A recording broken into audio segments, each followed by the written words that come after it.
केरबा के पता बापर नेवता पठवने नेवता करे ना स्वीकार जी लिहिना यरग मोरा आदित्य गोसाइया बरती के सुनली पुकार जी केरबा के पता बापर नेवता पठवनी नेवता करी ना स्वीकार जी लिहिना यरग मोरा आदित्य गोसाइया बरती के सुनली पुकार जी।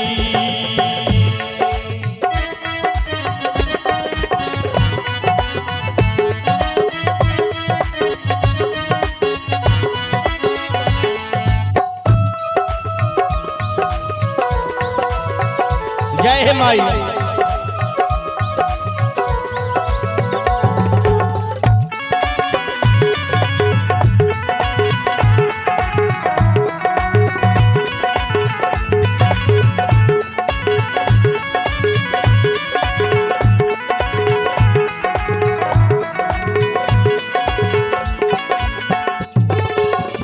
दे हम यरग तुनु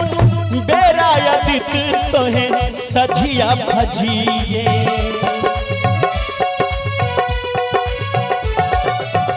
दूसरा यरग देके मानव आशीष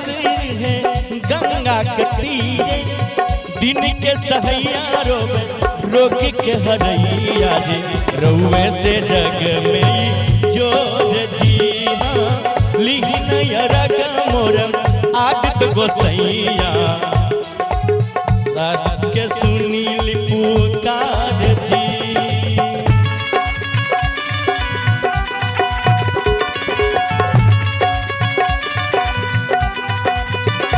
जय हो।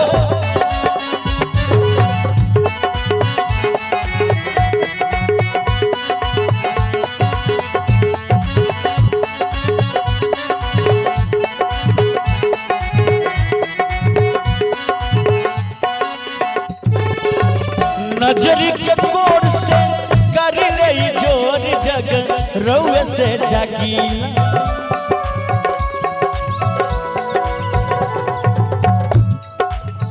रउए से रात होला रउए से तीन काल चक्र चलेला